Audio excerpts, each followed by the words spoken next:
তুমি কি জানো, এই মুহূর্তে তুমি প্রায় প্রতি ঘন্টায় 1670 কিলোমিটার বেগে ঘুরছো?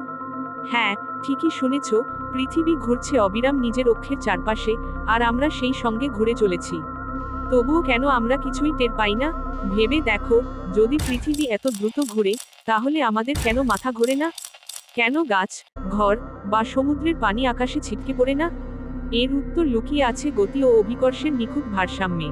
পৃথিবী ঘুরলেও তার প্রতিটি জায়গা, তুমি, আমি, এমনকি বাতাসও একই গতিতে ঘুরছে।